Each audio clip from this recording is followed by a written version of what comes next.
Introducing ArcSight Intelligence by OpenText, an enterprise behavior analytics solution. Intelligence repurposes data you're probably already collecting to uncover patterns of behavior missed by other UBA offerings. With its powerful, unsupervised machine learning models trained continuously and exclusively on your data, Intelligence is your ally in detecting insider threats and novel attacks. No rules to maintain or thresholds to update, just context-rich threat hunting leads. Learn more about ArcSight Intelligence by visiting arcsight.com/cyberwire.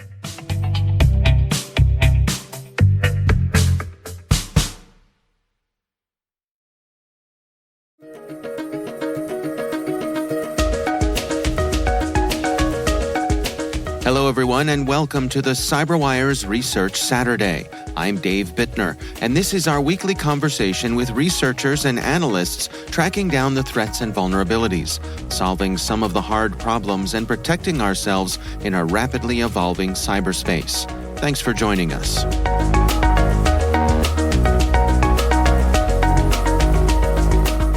So basically, what we have done is we have designed a threat intelligence system, and this threat intelligence system collects data from open source intelligence as well as some closed and open source sources.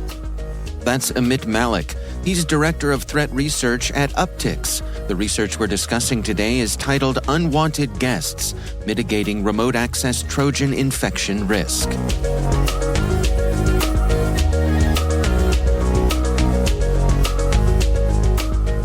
And this data that is coming, it's massive amount of data that comes to us, and our intelligence analysts, they analyze that data on a daily basis. So when they were going through this data, then they realized that there is a new kind of malware that they have seen. Now, based on that, they started the exploration of their further investigation to understand what this new malware is. And they realized that this is a new remote access Trojan. That's how this basically it was identified. And you all refer to this as QwixxRAT. RAT, of course, is Remote Access Trojan. Can you describe to us typically what is the functionality of a RAT? Correct. I mean, a remote access Trojan, as the name suggests, right? It's basically the attacker can use it to control your system remotely. Now, there are different type of capability and functionalities that comes with a remote access Trojan. We are calling this particular remote access Trojan as QwixxRAT because that was the name that we saw inside the code of when we were doing the reverse engineering. So we saw that this name inside the code of the malware, right? And specific to the functionality of a RAT, it varies across the malwares. Like in this case, the QwixxRAT is capable of doing not only your controlling your machine remotely, but it has some additional capabilities of other malware types like ransomware. It can encrypt the file of your machine also, depending on the instruction coming from the command and control. Right. In general, the remote access Trojan is basically somebody that talks to a command and control server, get the instruction, and then execute them. It can be screen capture. It can be, taking backups of or, exfiltrating your passwords from your password stores, and then, keylogging and all these kind of stuff that in general done by the remote access Trojans. And QwixxRAT is for sale here? Folks can buy various versions of this? Correct. So basically the attacker tried to, it's a two-way process that the attackers are using. One is that they are also distributing the trial version of it, right? So that you can try out the functionality, you can see about it, right? The other thing is they are also like, if you are happy with the trial version, then you can actually purchase the advanced version from them, right? And then use it for your purposes, and they will create the infrastructure for you, right? So essentially, the RAT uses the Telegram. So Telegram is kind of a chat services, and they can create, separate channels for you so that you can monitor the RAT using the Telegram.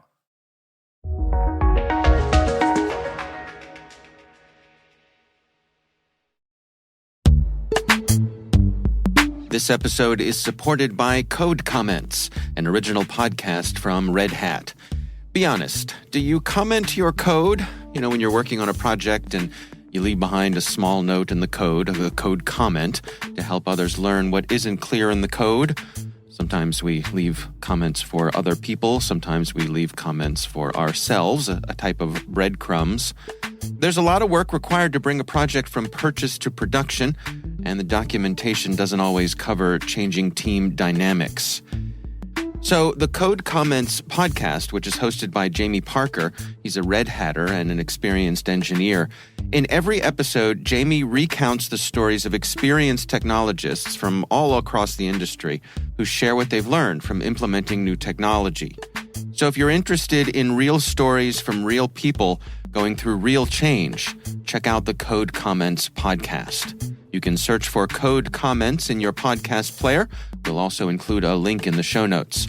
My thanks to Code Comments for their support.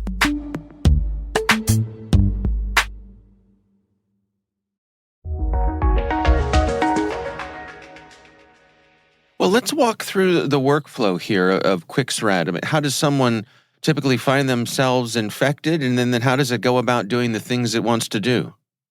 So basically, what really happens is the QwixxRAT attackers, they are selling it into the market, and the other attackers can actually purchase it, and then they can bundle it with their attack, right? So right now we are unsure of how the initial attack is done, meaning that it could be a malicious document file or a PDF file where the link is embedded inside, and maybe an email is sent to the user where they might click on that email, right, on the link, or might open the attachment, and that ultimately downloads and executes this QwixxRAT, right?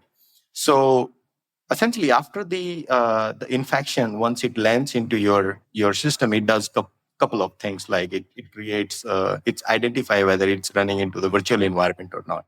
Normally, the security companies, they use the sandbox to run the malware for a specific time inside the virtual environment so that they can analyze the artifacts of the particular malware. So what this malware is doing is it's identifying the virtual machine environment, and if it sees that it's running inside that, then it will exit itself.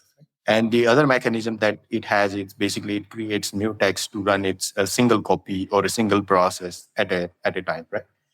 And once it basically starts inside your system, then it can pretty much do anything. Like, then there are some interesting capabilities. Like, we do not see normally in the recent RATs, those functionality, like it can control your CD-ROM driver also, right? It can.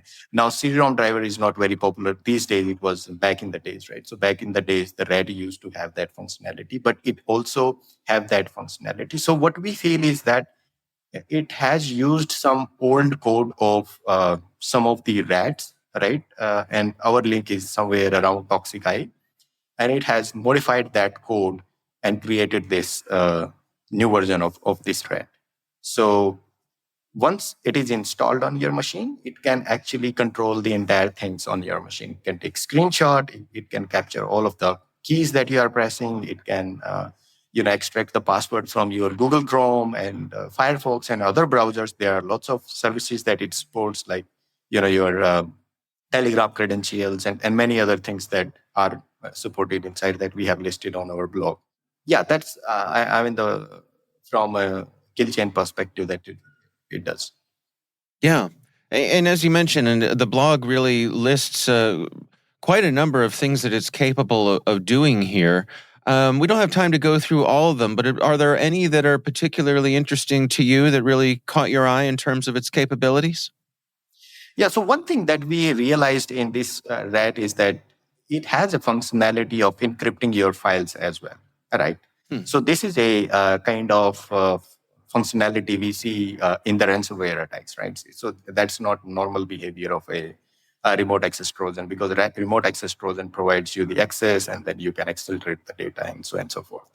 But in this case, you can also damage the data, where it can encrypt the files on your machine, and then it can delete the files and it can decrypt the file as well. So there is some motivation behind the RAT, not just extracting the information, but doing the damage on the information, and then maybe asking for a ransom and this type of activity further in the attack.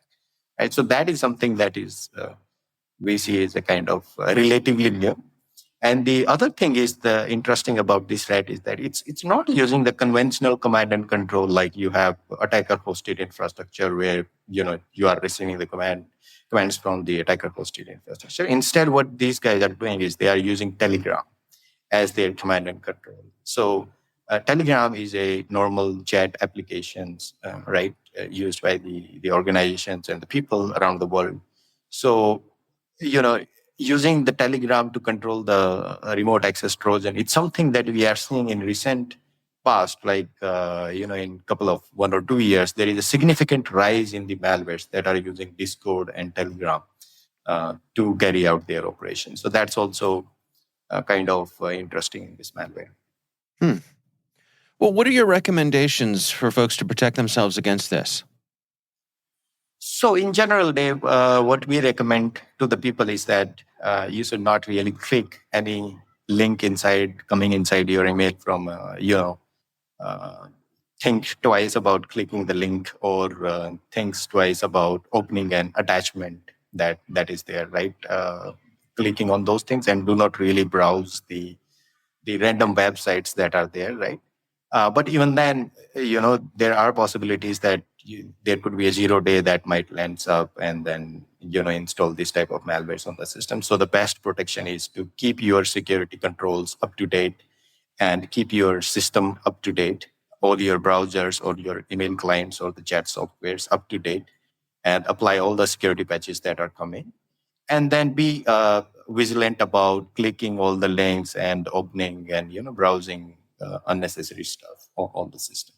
So these are the methods that we recommend. How good is this at hiding itself? Or are there indicators of compromise that are able to detect it routinely, or is it pretty stealthy? So in terms, it is doing some of the work to bypass the detection mechanisms like the antivirus and the EDR.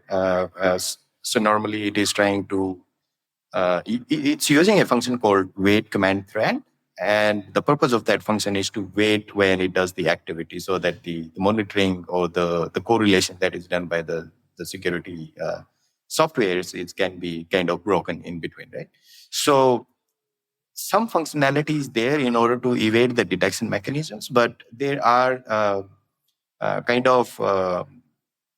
we would say that the indicator of compromise, like we have also released Yara rule that scans the process memory. So process memory is a much more sophisticated way of detecting a malware, right? So, we can do the process memory scan to identify if this malware is executed on the system.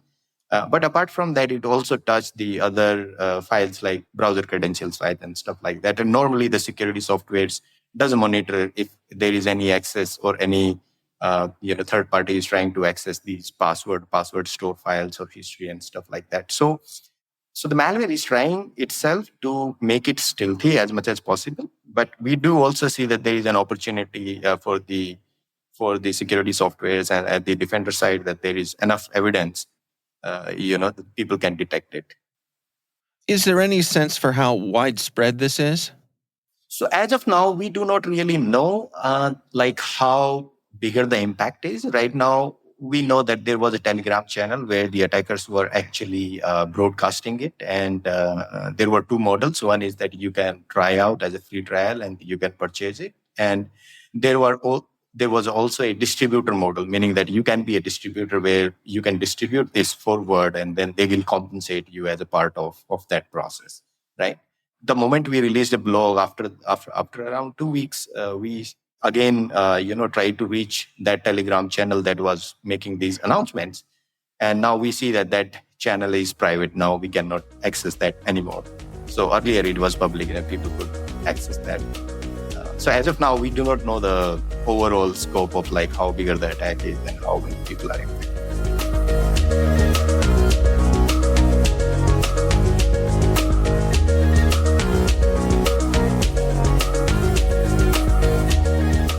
Our thanks to Amit Malik from Uptycs for joining us. The research is titled Unwanted Guests, Mitigating Remote Access Trojan Infection Risk. We'll have a link in the show notes.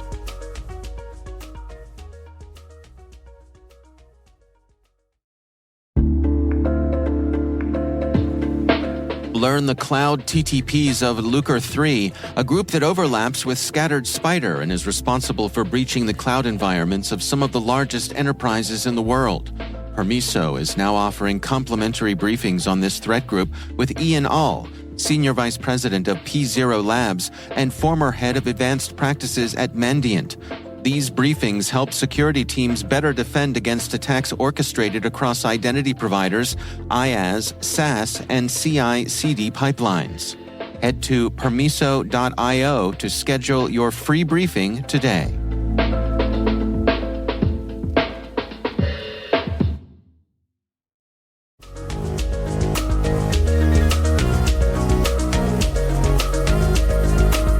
The CyberWire Research Saturday podcast is a production of N2K Networks, proudly produced in Maryland out of the startup studios of Data Tribe, where they're co-building the next generation of cybersecurity teams and technologies. This episode was produced by Liz Irvin and senior producer Jennifer Iben. Our mixer is Elliot Peltzman, our executive editor is Peter Kilpie, and I'm Dave Bittner. Thanks for listening.